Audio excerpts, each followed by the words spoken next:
여러분, 관평원이라는 말 들어보셨습니까? 이런 말을 들을 때마다 내가 모르는 게 이렇게 많구나 하는 생각이 들 때가 있는데요. 관평원 국가기관입니다. 관세평가분류원의 약자입니다. 관세청 직속기관입니다. 그런데요, 어제 석간문화일보부터 오늘 아침 대부분 조간신문에 이르기까지 이게 또 국민들 분노에 불을 댕기고 있습니다. 관세평가분류원, 그러니까 우리나라 기업하는 사람들이 수출을 하고 수입을 할 때 그 수출입 업무 중에 관세와 관련된 부분을 도와주는 국가기관인 관평원 공무원이 77명쯤 되는데, 이 관평원이 원래 대전에 있었습니다. 그런데 일이 많고 사람이 많아지니까 세종시로 가야겠어. 세종시에 171억 원을 들여서 멋지게 신청사를 짓습니다. 그래서 대전에서 있던 이 공무원들이 세종시로 가면 어떻게 해야 되겠습니까? 당연히 살 집이 필요하겠지요. 신청사를 세종시에 만들고 그 다음에 세종시에 아파트가 있어야 되겠지요. 이 아파트를 특공 아파트라고 합니다. 특공. 저는 특공 아파트라고 그래서 특공대 출신 장병들한테 주는 아파트인 줄 알았는데요. 그게 아니고, 죄송합니다. 무식한 얘기 자꾸 해서. 이 특공이라는 건 특별공급이라는 뜻입니다. 공무원 특별공급 7글자를 줄여서 그냥 저쪽 업계에 쓰는 특공 그래 왔다고 합니다. 특공 아파트. 그러면 왜 이게 특별공급이냐? 일반 분양자들은 경쟁률이 150대 1, 200대 1, 그러니까 몇백 대 1의 경쟁률을 뚫어야만 세종시에 25평, 34평짜리 아파트를 하나 얻을 수 있는데, 세종시에 들어가는 국가기관 내에서 일을 하는 공무원들에게는 그런 경쟁 말고 특별공급을 해주는 겁니다.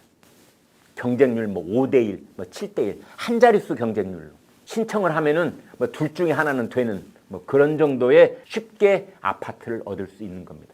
그래서 아파트를 분양받았을 때는 3억 원쯤 분양받았던 아파트가 지금은 6억 원, 7억 원 이렇게 2배, 3배 돼 있는 겁니다. 그런데 세종시로 잘 이전을 해서 거기서 열심히 국가 일을 하면서 그 아파트를 분양을 국가가 혜택을 준 것이니만큼 감사한 마음으로 일가족이 함께 살고 있으면 누가 뭐라 하겠습니까? 알고 봤더니 이 관평원은, 관세분류평가원은 대전에서 세종시로 옮아가는 국가기관이 아니었습니다.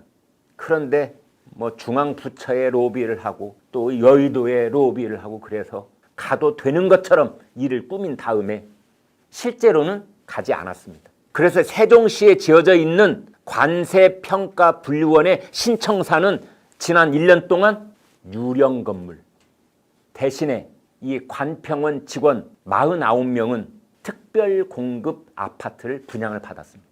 이것이 어제 국민의힘 권영세 의원이 얻어낸 정보에 따라서 어제 석간신문부터 대서특필하고 있는 내용이고, 오늘 아침 조선일보, 중앙일보가 일면 톱으로 보도하고 있는 내용입니다.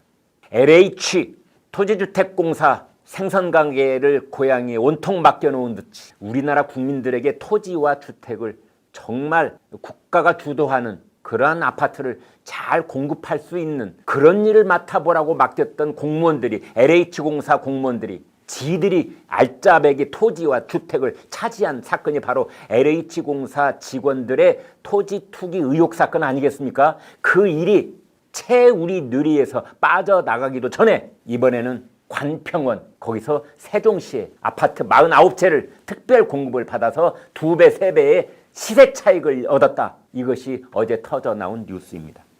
관평원만 그런 줄 알았더니 해양경찰청, 새만금 개발청, 여기에 공무원 수백 명도 그런 혜택을 누렸답니다.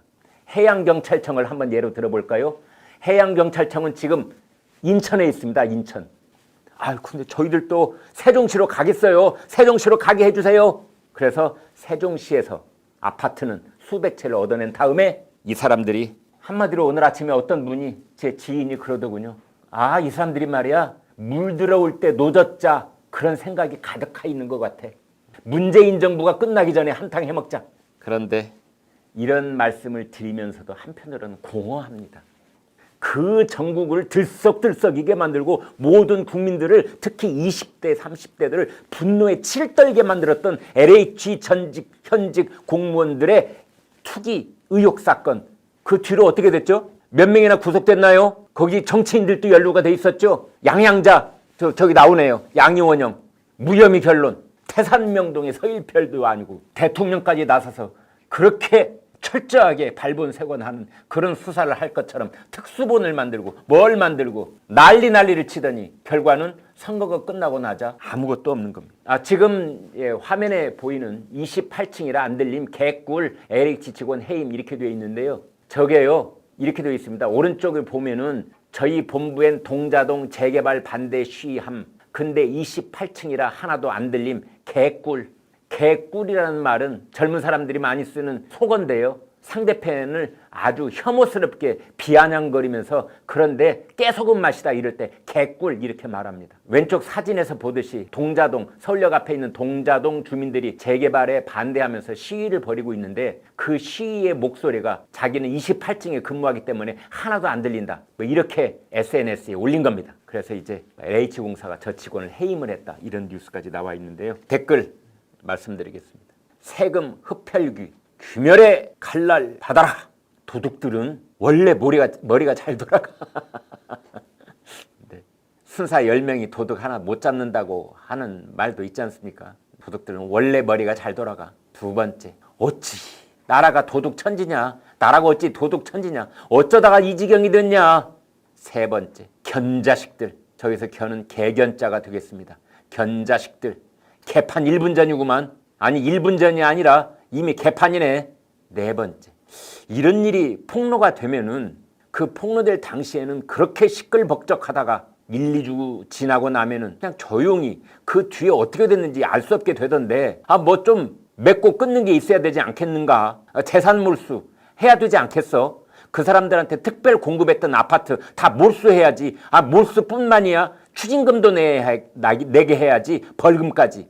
징벌적 추징금, 재산 몰수 왜 안 하지? 불가능한가? 늘공은 대놓고 하고 어공은 틈새 부정하고 늘공은 늘 공무원 20대 공무원 시험 붙어서 지금까지 쭉 수십 년 동안 공무원 한 사람들, 이 사람들은 대놓고 하고 어쩌다 공무원 정치적인 줄을 잘 서가지고 어느 날 갑자기 공무원 된 사람들, 어공은 틈새 부정을 하는데 큰 건으로 하고. 근데 사실 저희 11시 김광일 쇼에서 이런 말씀을 들을 때마다 머릿속에 가득 들어있는 생각은 지금 이 시간에도 정말 성실하고 정직하게 일하고 계신 수백만 우리 공무원들입니다. 그분들한테 조금이라도 이런 말이 상처가 되고 그 가족들께 누가 될까봐 사실은 이런 말씀 드리면서도 마음 한켠은 죄송스럽습니다. 여기서 말씀드리는 이런 사람들은 얼굴에 철판 깔은 사람들, 그 일부의 사람들을 국한에서 지적한다는 것 기억해 주시면 감사하겠습니다.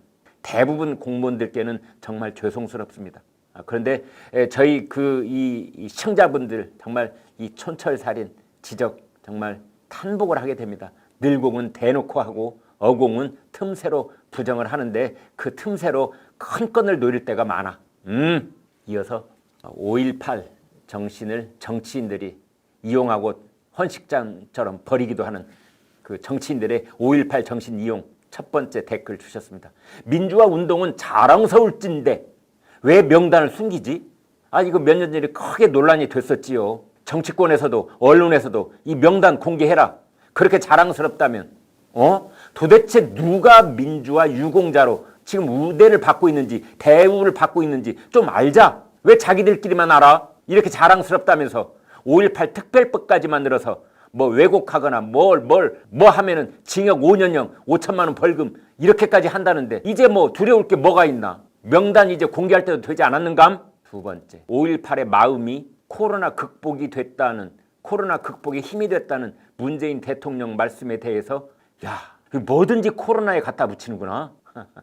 이렇게 말씀을 해주셨습니다. 세 번째, 김영환 전 의원의 바른 말 응원합니다. 짝짝짝짝짝. 네 번째, 태영호 뭔가 다르다. 맞아. 그래, 북한이라면 죽고 못 사는 사람들, 그 사람들 태영호 의원보다 그 사람들이 좀 앞장서서 하면 안 돼? 그 사람들 말이야 오래전부터 오른쪽 주먹 흔들면서 임을 위한 행진곡, 그 다음에 뭐 아침 이슬 애창곡이라면서 자기들만 부르지 말고 그 북한 주민들한테 좀 공급 좀 하지. 태영호 의원이 꼭 얘기해야 그걸 이제 알아듣겠는감? 다섯 번째, 우리나라는 유공자 공화국인가? 도대체 무슨 유공자 하는데, 아니 제대로 대접받는 유공자라면 누가 뭘 하겠는가. 그런데 제대로 대접받지 않아야 될 사람들이 유공자 행세를 한다는 그런 의혹이 일부 있었기 때문에 오늘 아침에 김영환 전 의원 같은 경우에 유공자 증명서를 반납을 한 뒤에 또 이렇게 성토를 하고 있는 게 아니겠는가, 뭐 이런 지적까지 해 주셨습니다. 감사합니다. 네, 여러분 오늘 방송 어떻게 보셨습니까? 구독, 좋아요, 공유 눌러주셔서 여러분의 마음을 보여주십시오. 여러분의 마음을 보는 순간 저희는 엄청난 힘을 얻습니다. 고맙습니다.